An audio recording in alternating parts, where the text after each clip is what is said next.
doctora Guillermina Soria, presidenta del Colegio de Abogados de San Isidro.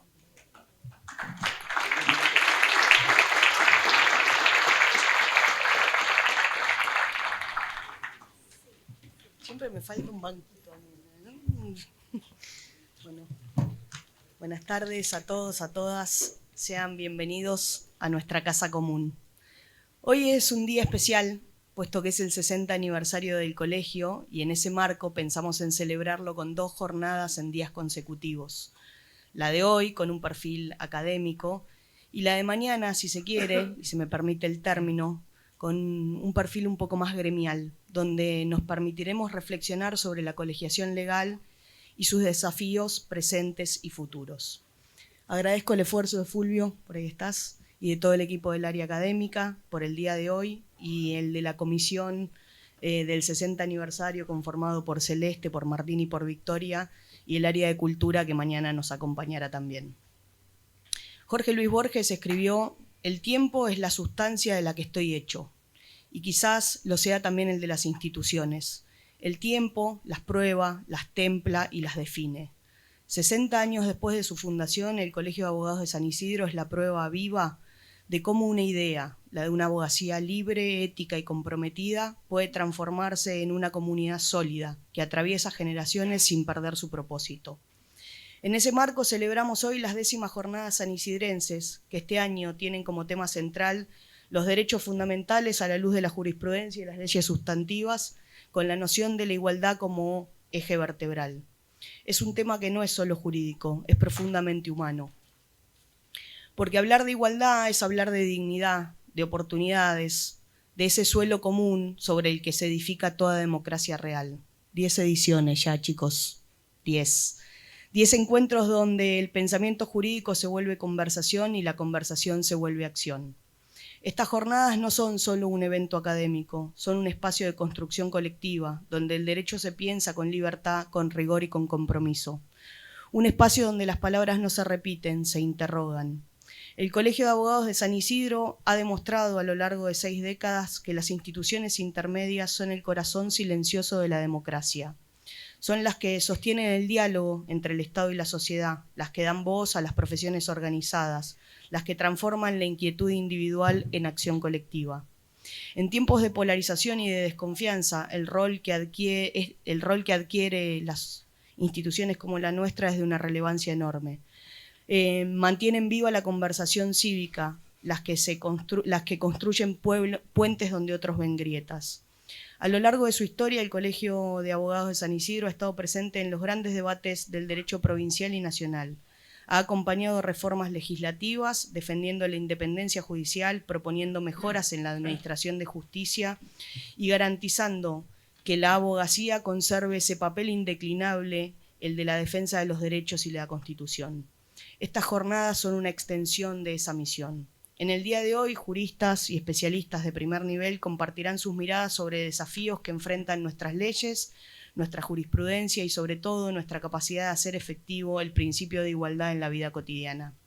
Porque pensar derecho, cuando se da en el marco de las instituciones como la nuestra, no es solo un acto académico, es un acto cívico. Es reconocer que detrás de cada norma hay una historia, una persona y una esperanza. Y que el deber de quienes ejercemos esta profesión es ayudar a que esas historias encuentren justicia, no solo en los libros, sino también en la realidad. Hoy, en el marco del 60 aniversario de nuestro colegio, celebramos no solo la historia que nos trajo hasta acá, sino también la continuidad de una tarea: formar, representar y servir. Y celebramos que estas 10ª jornadas sean, una vez más, un punto de encuentro entre la razón y el compromiso, entre la reflexión y la acción. Mañana, a donde los invito a todos, toca otra cosa. Vamos a debatirnos e interpelarnos a nosotros mismos, al rol y a la función del colegio, a la importancia de formar dirigentes para que este espíritu, el de los tomo 1, el de los fundadores, se proyecte hacia el futuro y también riegue el presente. Con orgullo por lo construido, con respeto por quienes nos precedieron y con la esperanza por lo que vendrá, declaro formalmente inauguradas las 10ª jornadas sanisidrenses de Derecho en el marco del 60 aniversario del Colegio de Abogados de San Isidro. Muchas gracias.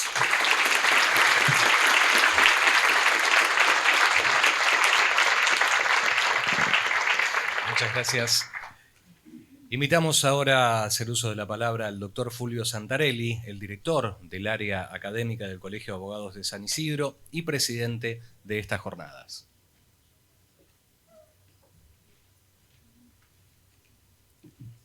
Bueno, muy buenas tardes a todos. Gracias por acompañarnos. Gracias por acompañarnos a los profesores y académicos que están hoy presentes. Gracias al Consejo Directivo del Colegio de Abogados de San Isidro por permitirnos hacer esta actividad y todas las actividades que solemos hacer habitualmente. Como responsable del área académica, quiero dejar sentado una vez más cuál es nuestra finalidad. La finalidad, como un colegio que hace actividad académica, es juntar la academia con el ejercicio de la profesión. Con lo cual, una primera actitud es la actitud generosa y abierta de conectar a lo que podemos traer de la academia para iluminar el ejercicio profesional diario. Este es el primer desideratum que hemos tenido y que hemos aprendido, no hoy, sino que hemos aprendido a partir de todos los que nos precedieron, ya sea en los institutos o ya sea en el área académica en el cual hoy me toca a mí presidir. Aprendimos de ver cómo hacían, aprendimos de ver cómo abrían puertas. Es innumerable la lista de académicos que han pasado por el Colegio de Abogados de San Isidro en estos 60 años. Pero solamente quiero hoy subrayar que en la revista jurídica de San Isidro, que hoy vuelve a publicarse, en los primeros números podemos encontrar trabajos señeros de gente tales como un tal Zanoni, un tal Jorge Alterini, un tal Rivera, una tal Aida. Aida es un presente permanente, porque siempre nos acompaña todos los años reiteradamente, lo cual agradecemos y por favor pido un aplauso porque una vez más está con nosotros.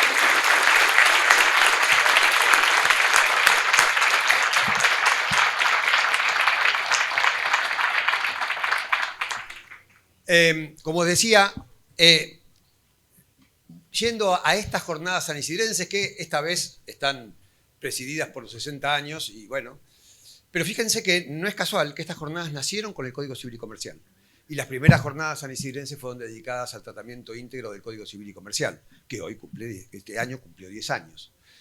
Con lo cual, nos hemos preocupado por dar siempre la mayor amplitud y cobertura a los temas que fueron novedosos. También pasaron otros temas en estos 10 años. No fueron las cuestiones constitucionales, la vulnerabilidad como tema. Siempre buscamos de hacer un tratamiento de temas transversales, digamos, en lo que es la agenda jurídica para entender y ensanchar las incumbencias del profesional. No es que solamente el profesional ejerza mejor lo que hace, sino que lo amplíe también, a la par de cómo se amplían el panorama de derechos de los ciudadanos, amplíe sus incumbencias. La tecnología fue tema, casi diría cuando nadie hablaba de derecho y tecnología en este colegio y en estas jornadas lo hemos hecho y lo hemos tratado y hemos previsto, digamos, las consecuencias que la tecnología iba a ir trayendo para el modo en que se hace el derecho y para la realidad que el derecho va a tener que tomar o va a tener que regular respecto de la modificación real que significa la tecnología en la sociedad. Con lo cual, insisto, en todo caso, esta tarea de traer a los mejores la hace muy fácil, no una persona, sino la institución del Colegio de Abogados de San Isidro, que siempre tuvo esa impronta. Desde el Instituto de Derecho Civil, que tuvo gente como Isidoro Goldenberg, que lo recordamos siempre, Blanco Serosky, que lo recordamos siempre, Aníbal Piaggio, siempre en el recuerdo, pero también en comercial, con los doctores Mascherano, Couso, Calatayud, en fin, todos profesores que fueron señeros y generosos en la apertura hacia la academia de este colegio, hacen muy fácil que hoy podamos contar con todos los disertantes que hoy nos enorgullece presentar. Si vamos a la jornada de hoy, tiene varios temas, pero se nos presentó, y un poco casual, ayer me encontré con el doctor, perdónenme este comentario, pero con el doctor Filippini, Leonardo Filippini, que venía a la defensa de tesis del doctor Abramovich sobre igualdad. Y me lo crucé en la UBA. Y entonces dije, ese es el tema de las jornadas que vienen, el tema de igualdad. A la vez me encontré con una nueva edición del libro de igualdad del doctor Saba y una nueva edición también del libro del doctor Lucas Grossman, que todo eso me hizo pensar en un compilado de temas de decir por dónde pasa hoy los problemas de la sociedad, y en buena medida por reconfigurar los conceptos que parecen conocidos, pero que no lo son tanto. Hay dos agendas en paralelo. Hay dos agendas de un mundo que van haciendo, pero hay una agenda también de cómo se resignifican los principios clásicos en ese mundo que van haciendo a partir de la tecnología. Y eso nos lleva a la necesidad de borrón y cuenta nueva. Probablemente tengamos que entender rápidamente que los conceptos jurídicos se caducan cada vez más fácil. Es decir, nuestros conceptos jurídicos que nos trajeron hasta acá probablemente estén en una reconfiguración tal que nos empecemos a hablar de la caducidad de ciertos conocimientos que aprendimos en la facultad. Con lo cual, la capacitación permanente es una clave que justamente también mañana vamos a tratar y debatir. Siempre es doloroso hablar de nosotros mismos. Lamentablemente me toca a mí tener ese rol, pero hablar de nosotros mismos, y seguramente que vamos a hacer, va a haber un lugar para discutir. Pero en el área académica quiero decir que tanto con las actividades de actualidad, con las actividades de congresos en donde permiten mayor discusión y mayor participación de todos aquellos que asistan, nos permiten tener esta agenda al día. Esta es la finalidad que tenemos, esta es la finalidad que nos propusimos, y espero que ustedes lo puedan disfrutar y sacar de aquí enseñanzas útiles para su ejercicio profesional y para sostener la propuesta de valor de la abogacía. Muchas gracias.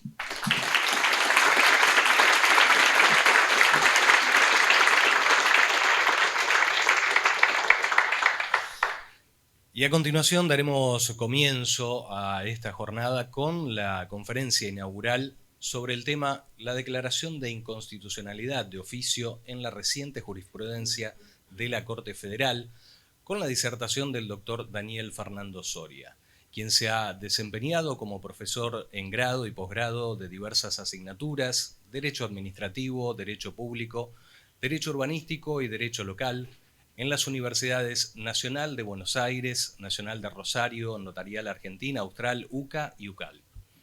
Es miembro titular del Instituto Internacional de Derecho Administrativo y profesor extraordinario en la categoría de honorario de la Facultad de Ciencias Jurídicas y Sociales de la Universidad Nacional de La Plata. Autor de numerosas publicaciones en su especialidad y desde mayo de 2002 es juez de la Suprema Corte de Justicia de la Provincia de Buenos Aires, de la cual es el ministro decano. Le damos la palabra, invitamos aquí entonces al doctor Daniel Fernando Soria. Muchas gracias.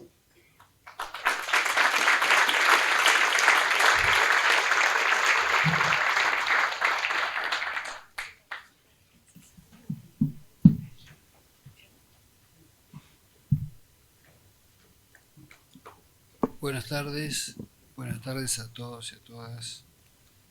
Agradezco a las autoridades del Colegio de Abogados de San Isidro, institución que siento tan próxima, en las personas de Guillermina Soria y Fulvio Santarelli, que hayan pensado en mí para formar parte de esta jornada junto con destacadísimos juristas que aprecio y admiro mucho. Me congratulo de hacerlo en este día, en el marco y en el día de la celebración de los 60 años del colegio, nada más ni nada menos. 6 décadas de compromiso con las palabras del derecho.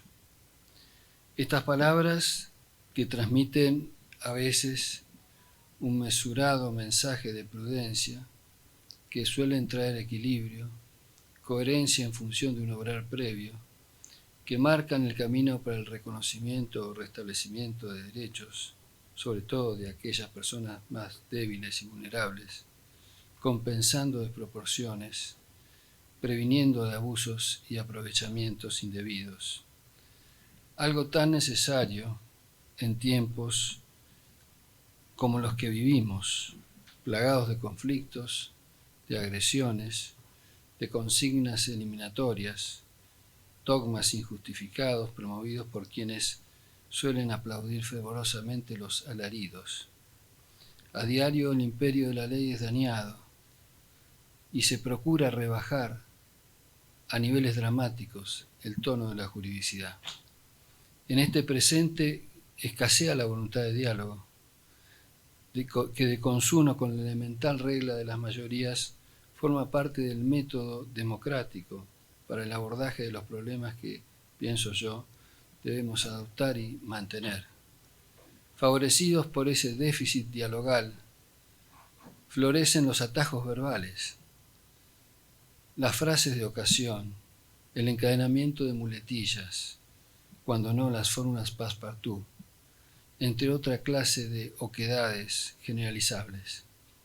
Se elude y soslaya así el rigor argumental y se lo sacrifica sin mortificación alguna en el altar de las afirmaciones banales, donde cualquier debate es clausurado antes de comenzar. De seguir así, acaso, en un par de años la exigencia de racionalidad jurídica forme parte del material sometido a la prueba del carbono 14, junto con varias toneladas de libros, documentos y manuscritos, todos destinados a un renovado Fahrenheit 451. Pero como todavía nos encontramos en un lugar donde existen y vibran las palabras del derecho, confío en que podamos evitar alguna hecatombe jurídica o institucional de las que estoy simplemente haciendo una referencia genérica. En esta ponencia he de tratar muy someramente la estructuración del control de constitucionalidad de las normas en el orden nacional practicado de oficio.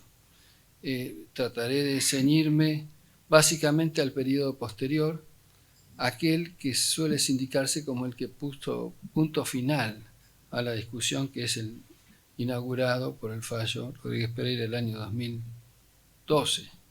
Y en particular pondré el foco en las decisiones que creo relevantes del año pasado y en dos pronunciamientos de este año. Un fallo de septiembre del corriente año y otro del día de ayer. Hace falta que mencione la carátula, yo creo que todos lo conocen, no por razones técnico-jurídicas o dogmáticas. La condición de norma superior del sistema que tiene y se adjudica a la Constitución, así como su fuerza obligatoria, integran el sostén del ordenamiento jurídico y sientan las bases del funcionamiento regular de las agencias gubernativas y definen el modo de producción de los actos. Aquellos atributos y esas derivaciones dan fundamento a diferentes remedios procesales, entre los cuales están aquellos destinados a constatar la validez de normas y actos, de determinaciones públicas.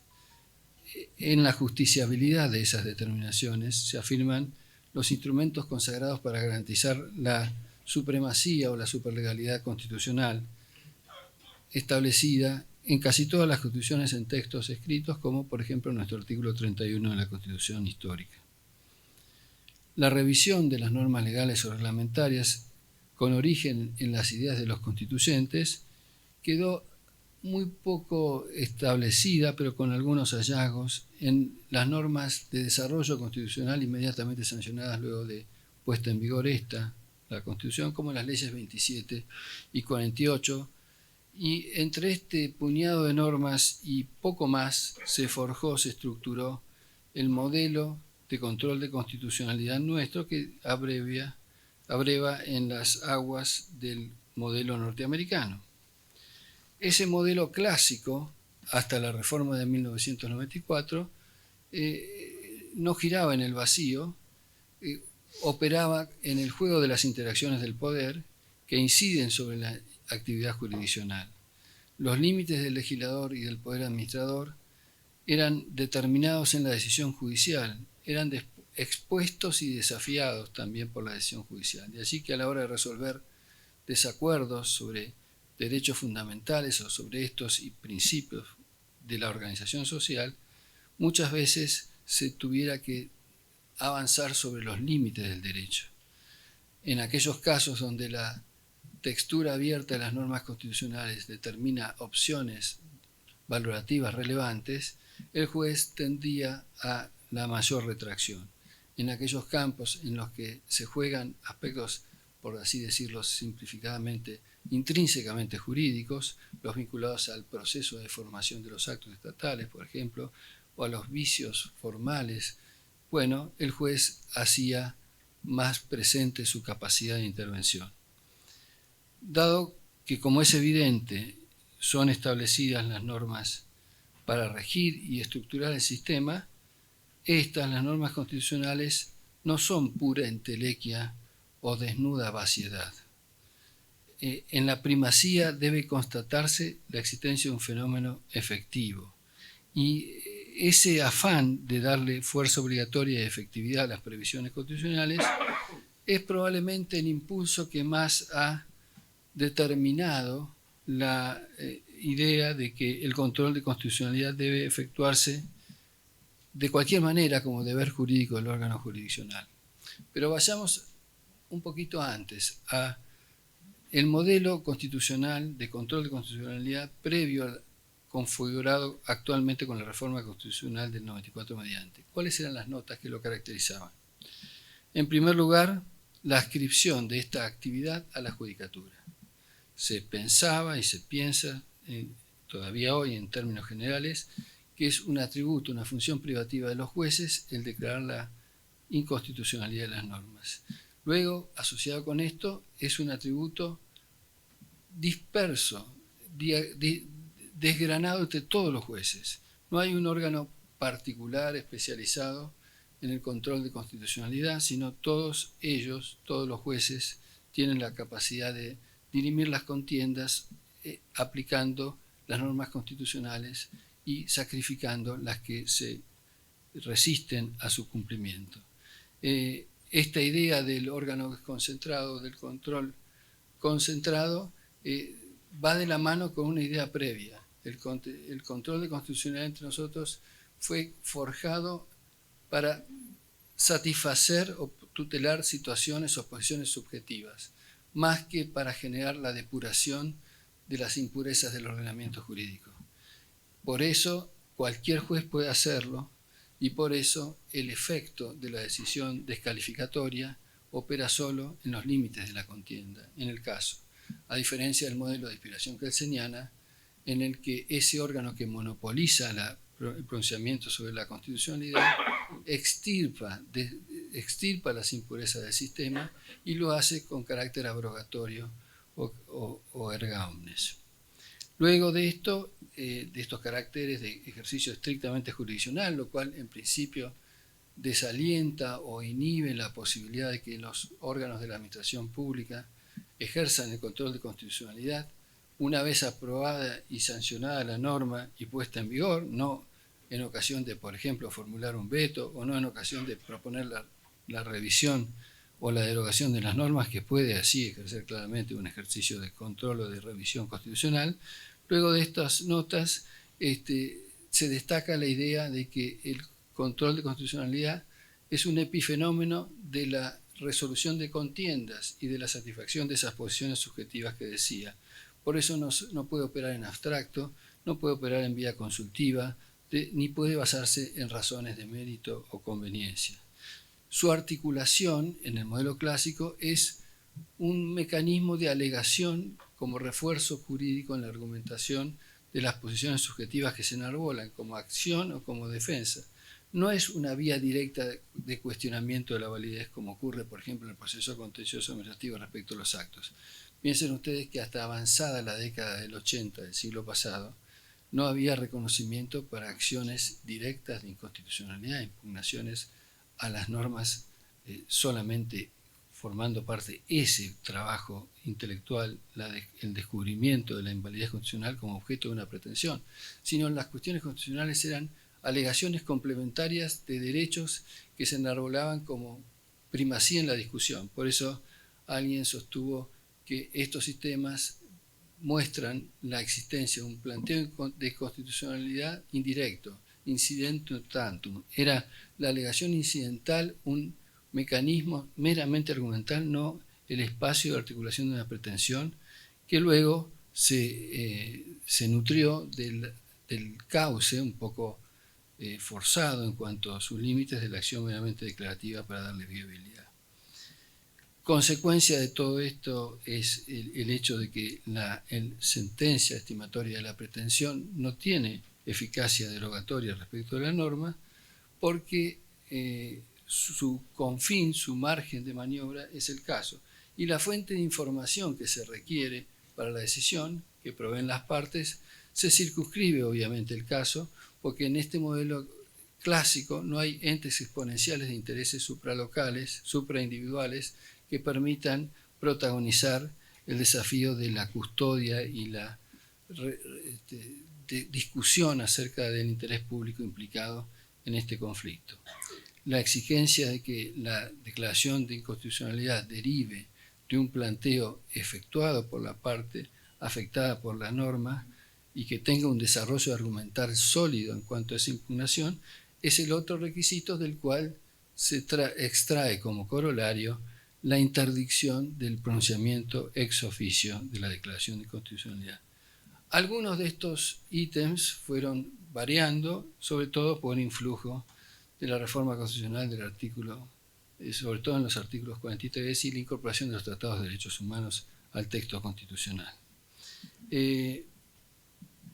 Y yo les decía que sobre todo el desarrollo jurisprudencial ha servido para sostener hoy día casi mayoritariamente que la discusión ha sido clausurada, que la descalificación constitucional de las normas inválidas son un deber de la judicatura que debe ejercerlo aun cuando las partes no lo hayan planteado.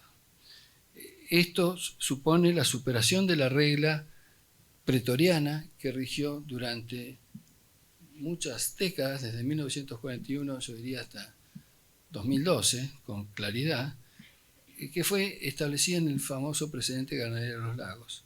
Ganadero de los Lagos, hay que aclarar que no se trataba de la discusión acerca de la validez de un acto regulatorio, de una norma general, sino de un acto administrativo, un acto que había declarado la caducidad de tierras públicas, así que tiene algún elemento de origen que debería haberse aclarado más adecuadamente. Pero lo cierto es que esta doctrina de los lagos permitió jugar tanto en el campo de las actuaciones administrativas propiamente tales como en el campo de los actos regulatorios, normativos, ordenamentales. ¿Y qué dijo la Corte en Ganadero de los Lagos? Básicamente que el control de constitucionalidad y el control de la validez de los actos administrativos también, en este caso, debía ejercerse a pedido de parte como mecanismo para derrotar la presunción de validez de los actos administrativos o de las normas en cuanto a la presunción de constitucionalidad, como medio para que la judicatura se desenvuelva dentro de su quicio, porque de lo contrario, si no interviene en el pronunciamiento sobre casos contenciosos, como dice la ley 27 en su artículo 2, desborda su margen de maniobra en términos de exceso en el ejercicio de las funciones en el marco de la división de poderes, y además porque si opera de oficio, afecta la garantía de la defensa en juicio, sorprendiendo a los litigantes con un pronunciamiento que no forma parte de lo discutido. Esta doctrina se reprodujo consistentemente y tuvo, básicamente yo diría, desde a poco andar, dos comienzos de excepciones, una cuantitativamente mayor y más tenue y otra cuantitativamente menor y más rotunda. Vayamos a esta segunda. La segunda estaba dada por los casos en los que la Corte habilitaba la declaración de inconstitucionalidad de las normas cuando éstas afectaban la competencia material de este tribunal. Porque para poder entender en el caso, en la materia enjuiciada, llevada a su conocimiento, la Corte debía pronunciarse inexorablemente sobre la competencia, primera cuestión a analizar, y en ese pronunciamiento se generaba el desafío del test de constitucionalidad. En el caso Partido Popular Unión Santiagueña de 1957, la Corte sostuvo que podía ejercer de oficio el control de constitucionalidad pese a la regla pretoriana de los lagos cuando se trataba de escrutar la validez de normas que podían afectar su competencia constitucional. La segunda vertiente de atenuación de la regla pretoriana de los lagos estuvo cifrada en un conjunto de precedentes que de alguna manera mitigaron la rigidez de la regla pretoriana y al mismo tiempo flexibilizaron el cauce en virtud del cual la Corte se pronuncia, y que no hay que olvidarlo porque fue el origen que permitió la construcción del control de constitucionalidad, que es el del recurso extraordinario federal. Básicamente el control de constitucionalidad en el orden nacional nace de las decisiones que la Corte adopta en el ejercicio de una jurisdicción ceñida, sujeta a una gran cantidad de cargas técnicas que hacían del recurso extraordinario, del acceso a esa jurisdicción, un desfiladero muy estrecho, un camino, un sendero muy estrecho. No era un mecanismo amplísimo de discusión, sino un mecanismo muy estrecho de debate. Pues bien, en ese contexto, esta línea jurisprudencial, que se manifestó en una gran cantidad de fallos, no he podido detectar adecuadamente el origen, pero se pronunció sobre todo a partir de fallos 307, en el caso Fernández Mejide y otros más, a partir de la década del 80, la Corte empezó a sostener que, tratándose de la interpretación de normas federales, el ámbito de conocimiento del tribunal no podía considerarse restringido por los argumentos expuestos en la resolución recurrida, ni tampoco por las alegaciones impugnativas de las partes o la defensa frente a ellas, porque le incumbía hacer una declaratoria sobre el punto discutido en el pleito con arreglo a lo dispuesto en el artículo 16 de la Ley 48. Esta es una vía que fue trabajando en paralelo, morigerando algunos casos límites en los cuales la regla prohibitiva de los lagos podía no dar satisfacción a la tutela jurídica del caso. Juntamente con la primera excepción, la vinculada a la competencia de la Corte, prosperó muchos años después una extensión, a partir del caso Pedraza, que permitió a la Corte, en 2014, que permitió a la Corte entender en el ejercicio de control de constitucionalidad en materias que no alcanzaban la competencia material de ese tribunal, sino la competencia aún legal de otros tribunales. Pero al mismo tiempo, hasta Pedraza del 2014, sostuvo firmemente que las demás cuestiones competenciales, las que no abarcaban esa jurisdicción trazada por los antiguos artículos 100 y 101 de la Constitución histórica, no podían tolerar un pronunciamiento oficioso. Esto, por ejemplo, lo dijo en el caso Guillermo de la Riestra del año 1975 o el caso Díaz de 1972. En cuanto a la inalterabilidad de la jurisdicción del propio tribunal, junto con aquel precedente partido Unión Santiagueña, hubo otro caso no muy comentado, el caso Erma del año 1991, en que la Corte sostuvo que las amplias facultades de que goza como único juez de la licitud de sus facultades constitucionales jurisdiccionales la habilitan incluso a declarar de oficio la invalidez constitucional de cualquier norma que afectare el círculo competencial de los artículos 100 y 101 de la Constitución.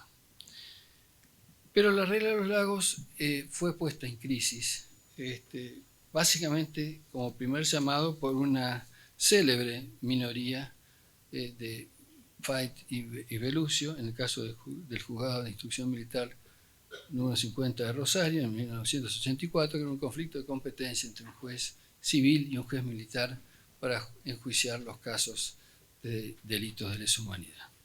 En ese caso alumbró la argumentación favorable al control oficioso.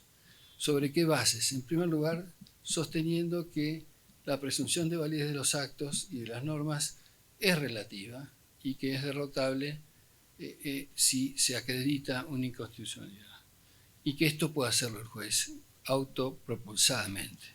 En segundo lugar, considerando que no habría conflicto ni desborde en la potestad jurisdiccional y consecuentemente habría una salvaguarda del equilibrio de los poderes, porque si se reconocía en sí misma la facultad de descalificación constitucional de las normas, era un elemento accesorio, casi de menor relieve, el hecho de que esa potestad fuera incitada, rogada o fuese ejercida de oficio. Y por último, se decía en esa disidencia sonora que hizo Escuela que la defensa en juicio no estaba afectada, porque de ser así, de creer que esto ocurría, cada vez que el juez aplicara de oficio una norma, tendría que verificar esto y saltearse el problema de que no le ha sido pedida la aplicación de la norma. Entonces, sostenía la necesidad de aplicación de la ley no requiere de un pedido de parte. Ahora, este último argumento, que está en general mejor escrito de lo que le acabo de decir, siempre me sedujo a primera vista. Es un argumento como aquellos que dicen que la vigencia o la validez de las normas no puede estar supeditado al buen o mal desempeño del juez o al buen o mal desempeño de los abogados si aquel no ve las inconstitucionalidades o si estos no las plantean, o que la Constitución rige siempre independientemente de que las partes omitan cuestionarla. Esa serie de consignas son de efecto inmediato muy atractivo. Pero a mí me parece que este punto, que es clave en la disidencia de Fait y Belluccio, equipara aplicación con desaplicación.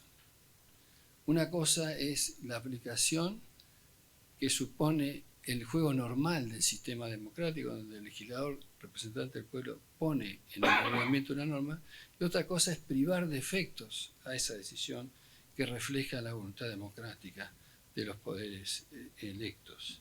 Me parece que ahí hay una primera diferencia significativa.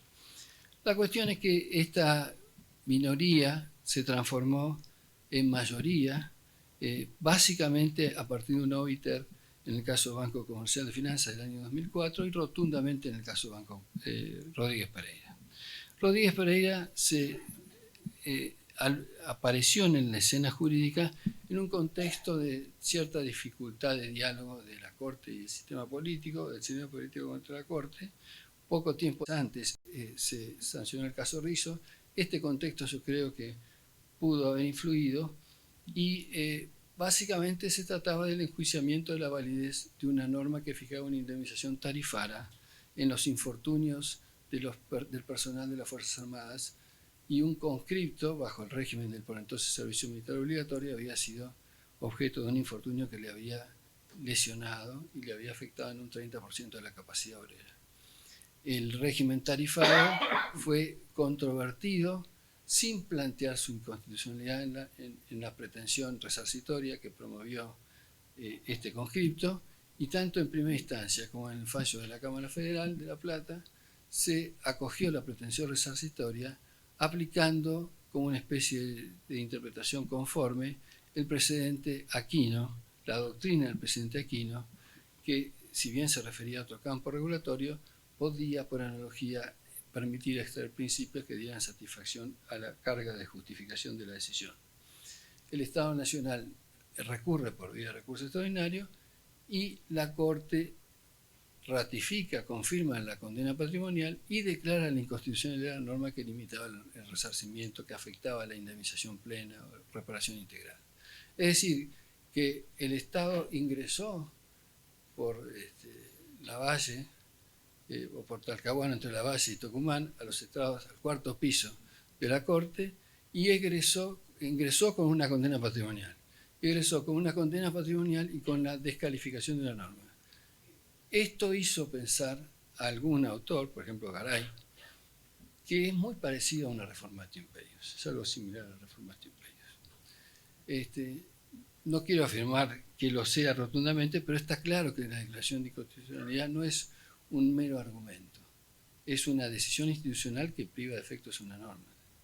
En este caso una ley. Una ley en ese texto legal no tenía un origen de una asamblea legislativa elegida por el pueblo, pero lo cierto es que había sido asimilada como tal por una norma votada por los representantes del pueblo. Para llegar a esta conclusión, a esta definición, la Corte, que en términos lógicos jurídicos es una operación correcta, porque la norma era un obstáculo al reconocimiento de la pretensión, había que remover ese obstáculo, la Corte, si bien no citó expresamente la minoría de Fait y Belluccio, se hizo eco de ella y repitió básicamente esos argumentos, con unos argumentos complementarios. Los primeros son los que permitieron acudir a los precedentes históricos de la Corte. Todos ellos se referían a casos en los que había planteo, así que no tiene mucha importancia. Pero el segundo aditamento que incorporó es el de la referencia a la jurisprudencia de la Corte Interamericana de Derechos Humanos, que a partir del caso de Almonacid Arellano del 2006 determinó la procedencia del control de convencionalidad oficioso. Y esto lo llevó a la Corte a sostener que si el control de convencionalidad se ejercía de oficio, no había razón para que, o con más razón, habría que ejercer el control de constitucionalidad de esa misma manera. Y respecto de lo que podía ser el control de constitucionalidad, la Corte allí se expresó con cierta generosidad, por decirlo. En los considerandos octavo, noveno y duodécimo, puso de resalto que el examen de constitucionalidad de las normas encierra un deber o una obligación. En los considerandos noveno y décimo, sostuvo que era una atribución. En el considerando 13º y 15º, afirmó que se trataba de una potestad, y en el considerando noveno afirmó también que era una facultad. Es decir, es muchas cosas y una sola, o una sola y muchas cosas. Lo cierto es que tras afirmar enfáticamente, hasta el considerando 13º, que la doctrina de Ganadera de los Lagos era un aditamento pretoriano a desmontar, y afirmar en la mayor parte de los considerandos que se refieren al tema que se trataba de un deber, el control oficioso, sostuvo tras cartón una serie de morigeraciones ya en el mismo pronunciamiento, que le permitieron resolver los futuros casos sin asumir un compromiso definitivo con esa existencia de un deber que obligaría a cualquier juez a pasar el escáner jurídico de todas las normas en todo momento, aunque nadie se los plantea. En primer lugar, sostuvo que el ejercicio de esa atribución jurisdiccional debía ejercerse en el marco de las normas que fijan la competencia y las reglas procesales de actuación de los órganos. En segundo lugar, sostuvo que debía ejercerse a tono con las alegaciones y peticiones que habían hecho las partes, que a mayor fundabilidad y consistencia de esas peticiones, mayor chance de descalificar las normativas afectadas.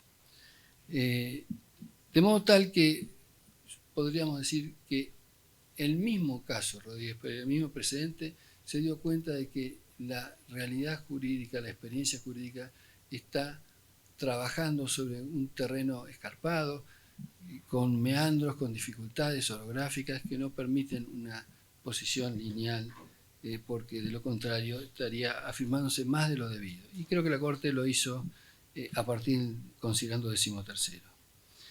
¿Qué pasó luego de Rodríguez Pereira? Aproximadamente una serie de 32 pronunciamientos jurisdiccionales.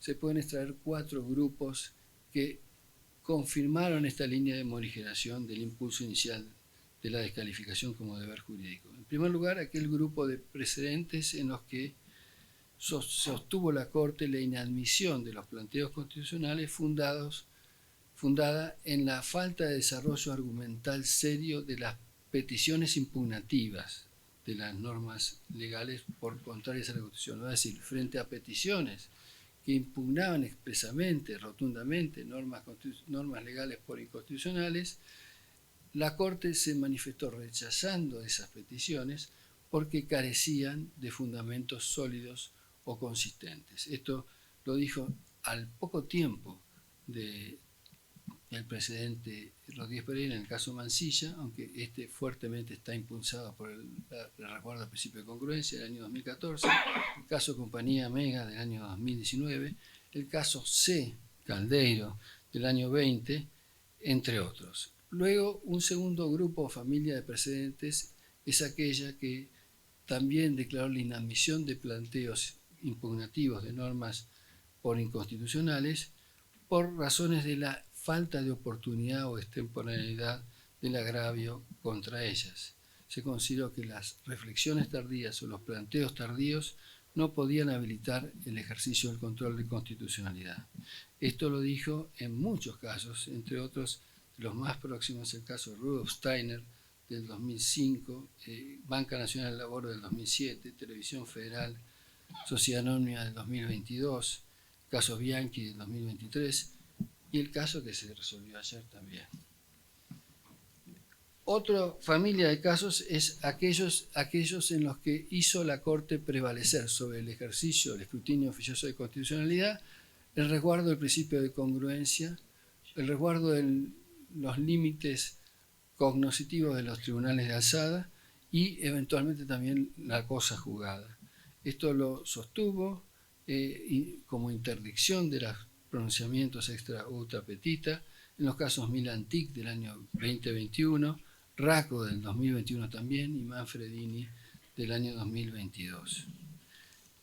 Por otra parte, rechazó planteos constitucionales contra normas cuando el argumento, el tono, la sintonía fina del argumento blandido, expuesto en la pretensión impugnativa, no era suficientemente adecuada, no ya cuando se carecía de fundamentos sólidos o eran planteos meramente genéricos, sino cuando un planteo medianamente estructurado no acertaba en la clave de la impugnación. Esto lo sostuvo en el caso Whirlpool-Puntana, donde se discutió la validez de una norma luego y se decidió rechazando la pretensión impugnativa. Se trataba de un régimen aprobado, arancelario aprobado por el Ministerio de Economía que se presumía, se consideraba por el actor contrario a las reglas del Tratado de Asunción al régimen del Mercosur, y como la Corte entendió que ese no era el gravamen, el reproche jurídico que correspondía, rechazó la pretensión. Ahora, 3 meses antes, esas mismas normas, en el caso de Camaronea Patagónica, habían sido descalificadas por violación de la regla del artículo 76 en cuanto a la interdicción del ejercicio de facultades delegadas. Y también algo parecido ocurrió del cotejo del binomio de los casos Moner-Sanz del año 2014 y Colegio de Abogados de la Ciudad de Buenos Aires del año 2021 en orden a la validez de la ley reguladora del Consejo de la Magistratura del Orden Nacional en cuanto a la infracción a la regla constitucional del artículo 114 que predica el equilibrio necesario entre los estamentos que lo componen. En un caso, Moner-Sanz, el argumento era la impugnación constitucional porque el desequilibrio estaba cifrado, según Moner-Sanz, en la falta de igualdad de participación de los actores, de los representantes en el Pleno, y en el segundo caso, Colegio de Abogados, el desequilibrio estaba cifrado no en esto, no en la estricta igualdad de representatividades, sino básicamente en el hecho de que el número de representantes del sector político era tal que podía prevalecer o bloquear respecto de las decisiones del colegio. Finalmente, en otros casos, se consideró que son considerados declaraciones de oficio.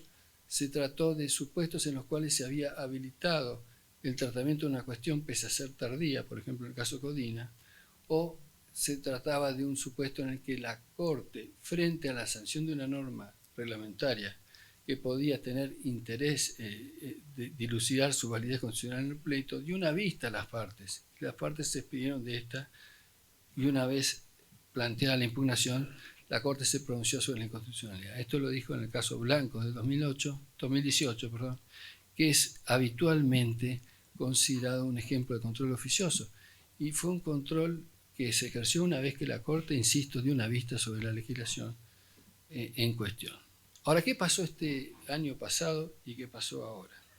El año pasado hubo 2 casos fundamentales y uno complementario. El caso Perret, el primero, de marzo del 2004, y el caso Chacón, de octubre de 2024.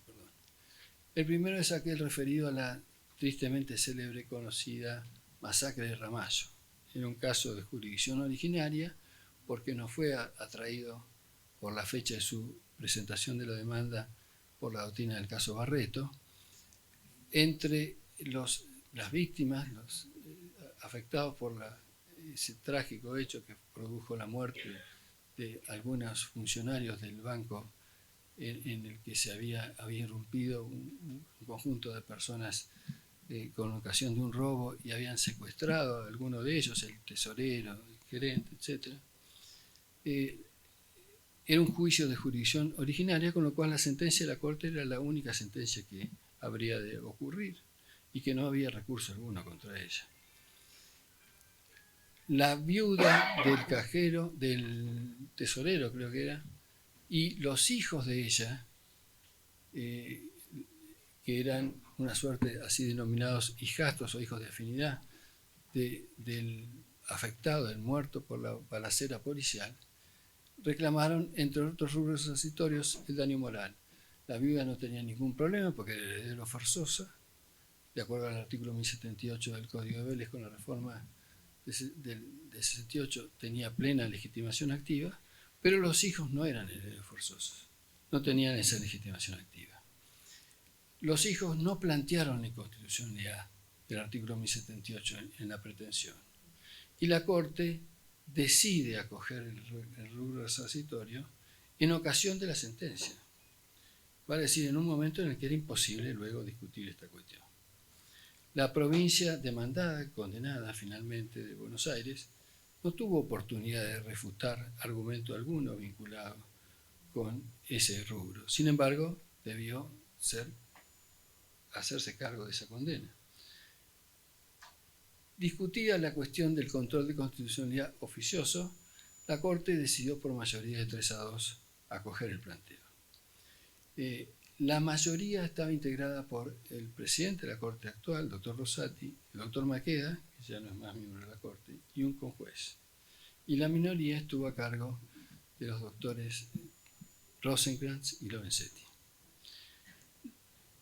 De los votos de la mayoría, básicamente se apoyan en la doctrina que se forjó a partir de la famosa disidencia. No hay mayor aportación, salvo que hay un argumento que antepone la prosperabilidad material, el mérito sustantivo de la pretensión, la prueba del vínculo que hacía equivalentes o idénticas esas relaciones entre la víctima y los hijos de ella, como si fueran hijos legítimos, hijos de sangre. Evidentemente prueban esto en el expediente, argumentan en modo tal que prácticamente habría una discriminación a esos hijos si no se les reconociera el derecho indemnizatorio, y todo esto formó parte de una justificación material que permitió descalificar de oficio la norma y reconocer la legitimación activa a estas personas. La minoría incorpora 2 argumentos por primera vez importantes en contra de la procedencia del control oficioso en estos casos. Minoría, entre otros, integraba, insisto, el doctor Lorenzetti, que había votado el caso Rodríguez Pereira. ¿Cuáles son los 2 argumentos? En primer lugar, sostenían la improcedencia de la declaración oficiosa porque consideraban que para que esta atribución sea ejercida, la invalidez constitucional debía ser palmaria. Y consideraron que no era un supuesto de invalidez palmaria.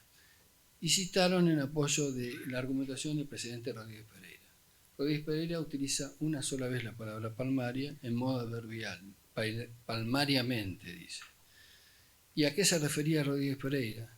Se refería a la existencia o acreditación del gravamen que justifica el reclamo contra la norma que afecta o que genera ese gravamen en el círculo de atribuciones o de derechos de las personas.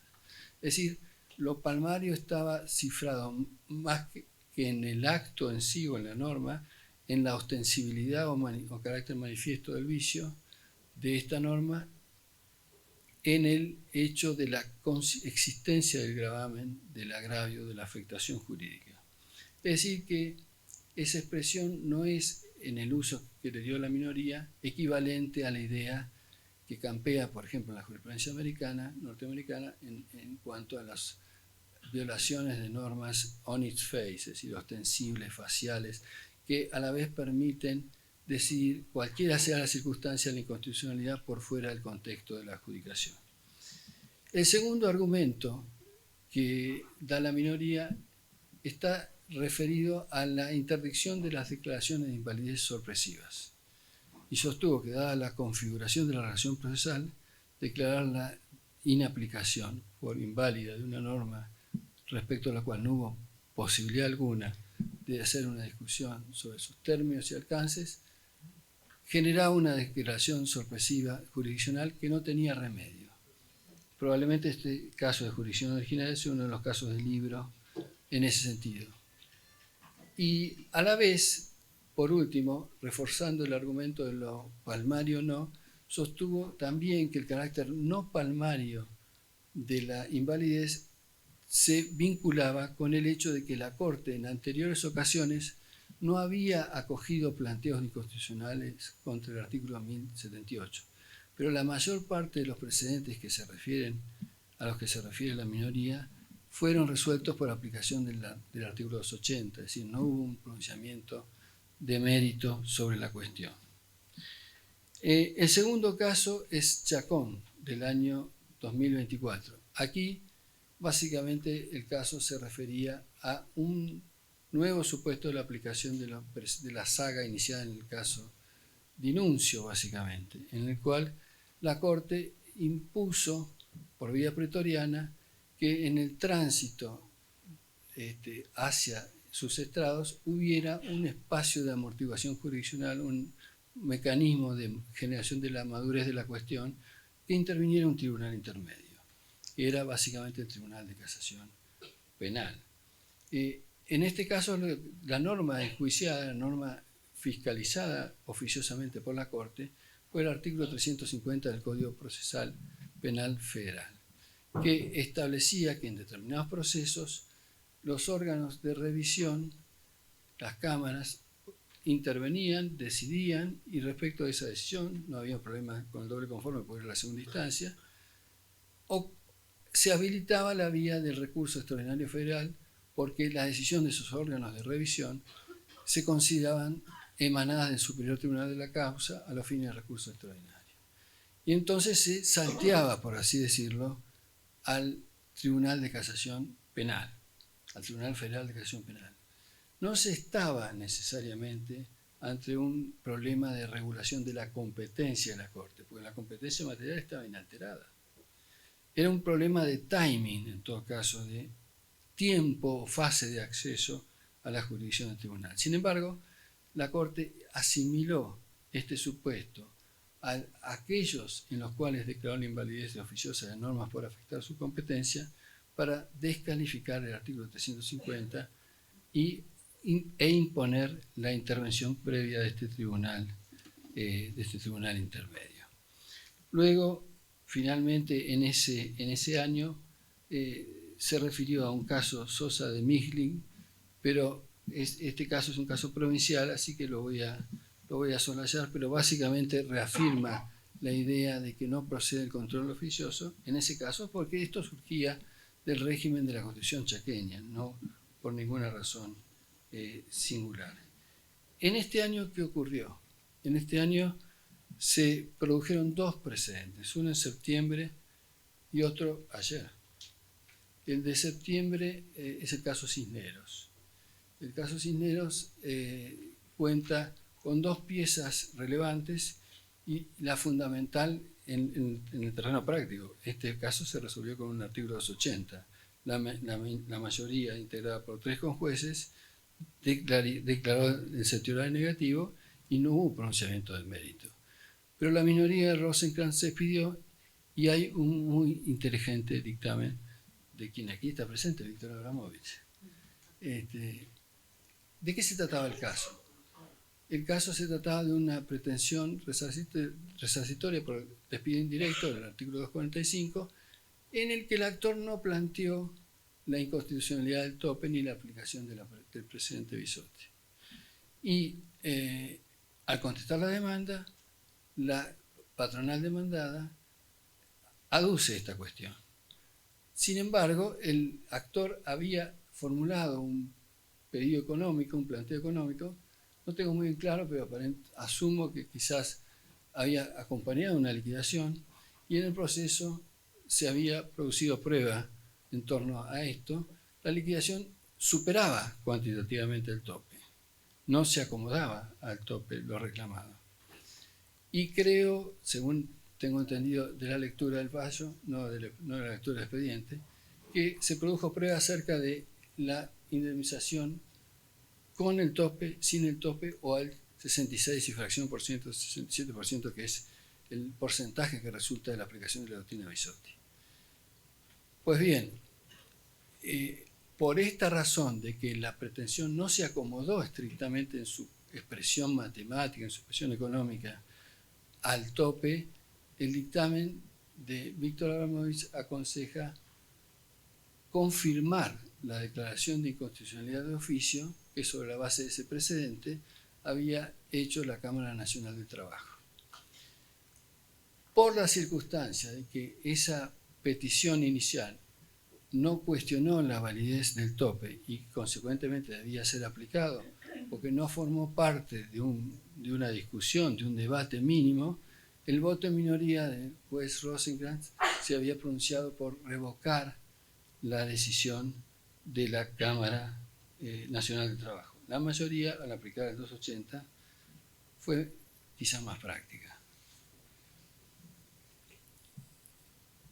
¿Qué pasó ayer?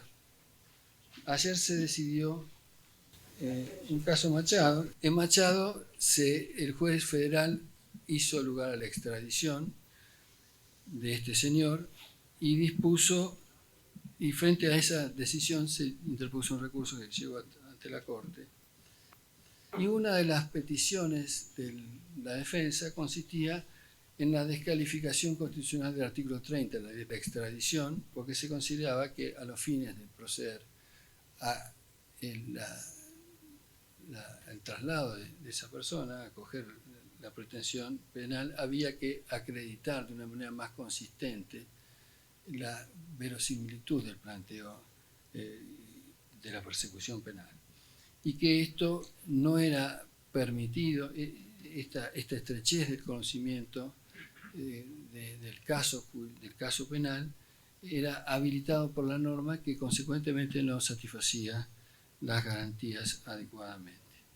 La Corte, entre otras razones, se remite al dictamen del Ministerio Público, pero entre otras razones respecto de este punto, la Corte dice, respecto de aquel agravio de la violación constitucional del artículo 30, que la expresión es interesante, ¿no? Que la sustancia del agravio, que remite al planteo de inconstitucionalidad, no coincidió con la esgrimida por la recurrente en ocasión de ser citada a juicio. Es decir, que si bien el planteo había sido articulado por vía incidental, el de inconstitucionalidad, y luego renovado en el debate, se fundaba en razones que no resultan idénticas ni similares a aquellas que fueron ensayadas en la etapa de citación a juicio, motivo por el cual en tales condiciones cabe considerar como fruto de una reflexión tardía.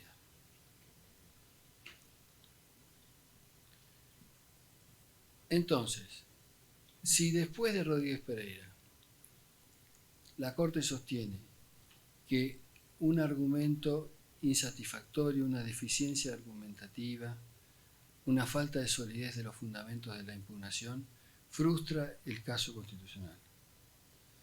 Si en otros supuestos la Corte sostiene que un planteo tardío impide el tratamiento y la consideración del caso constitucional. Si en otros supuestos ya no la falta supina de fundamentos, sino la incorrección técnica, digamos, de detalle, como Whirlpool Puntana, impide la consideración del caso constitucional. O si la sustancia del agravio fue modelizada y se alteró en algún ápice entre las fases previas y el momento de la decisión. ¿Cómo sostener que es un deber ejercer el control de oficio? ¿Por qué no se lo ejerció en estos casos? ¿Por qué no se lo ejerció en Moner Sanz? Si se planteó el desequilibrio. Sobre todo, ¿por qué no se lo planteó cuando aparece el último y el argumento último que defiende a rajatabla el deber de pronunciamiento de inconstitucionalidad de oficio? Es aquel que se basa en el iura non et curia. Yo sinceramente no encontré ninguna vinculación entre el origen del Iuria Nobis Curia medieval, en todo caso, y el origen del control de constitucionalidad. No ya el Baumkampf Case, sino el Marbury Madison o la Constitución austríaca del 21. No encuentro ninguna razón que ligue una cosa con la otra. Más aún, yo creo que aquel criterio que sostiene el principio del Iuria Nobis, que establece que los hechos son señorío de las partes y que el derecho es atribución soberana del juez, que tiene el monopolio de la verdad en ese caso, me parece que peca por un extremado optimismo. Conociendo un poco el funcionamiento judicial, no puedo sino caer en la cuenta de que el juez se informa con una fuente que no es una base de datos que tiene en su escritorio, sino la información en que consiste el proceso proviene por antonomasia no solo de las partes, sino de un conjunto argumental que viene de casos y casos y casos. De hecho, los precedentes no son precedentes de propia autoría. El copyright debería estar diseminado entre esa comunidad jurídica. Por eso no le encuentro fundamentación suficiente al Iura, más allá de que el Iura supone la aplicación de la ley y el proceso de calificación que supone la Constitución tiende a la desaplicación de la ley. El Iura opera por mecanismos vinculados a la corrección aplicativa, básicamente entre ordenamientos horizontales, y la operación en que consiste el control de constitucionalidad es una operación vertical, jerárquica, no de corrección aplicativa, sino de descalificación. La norma que es descalificada por inconstitucional es estrictamente aplicable. Lo que pasa es que viola la Constitución. La norma que es desplazada por la operación del Iura es la que no es aplicable, porque se aplica a otra. No se le aplica por razones de jerarquía, se le aplica por razones de pertinencia. En definitiva, el campo de la desclasificación oficiosa de la constitucionalidad de las normas es un campo bastante minado. Creo que el único sentido que quiero dejar como saldo de mis palabras es: este es un problema suficientemente serio como para decir que la cuestión ha terminado, si no se le aplican esos carteles de las películas que dicen continúa, ¿no? Continúa. En resumidas cuentas, entonces, esta temática muestra sus relieves marcados, diversos, al mismo tiempo que nos convoca a reafirmar la búsqueda de las mejores medidas instrumentales para realizar el Estado de Derecho, para que no se vacíe la juridicidad, como decía al comienzo. Deberíamos reflexionar con hondura no solo sobre este tema, sino sobre otros más importantes quizás, sobre lo poco que cultivamos el diálogo y la conversación racional mientras nos nutrimos de las miradas eliminatorias que imponen ciegamente dogmas y sustituyen otros, y así en un corsi ricorsi que lleva a segregar. Es nuestra responsabilidad robustecer los niveles de institucionalidad alcanzados por más de 40 años de vida democrática continuada, un verdadero activo de nuestra sociedad. Gracias a que muchas personas, académicos también, profesionales del ejercicio liberal de la abogacía, algunos jueces y dirigentes de la colegiación, hicieron y hacen bien sus oficios, profesionales honrados y jueces independientes, que se nutren de la jurisprudencia severa y precisa, de la doctrina rigurosa y de la intelectualidad desafiante. En esa tarea, el valor de las palabras del derecho, que resonaron desde hace 6 décadas en la calle Martín Omar y aquí, adquirirán su plenitud y tendrán más sentido que nunca. Muchas gracias.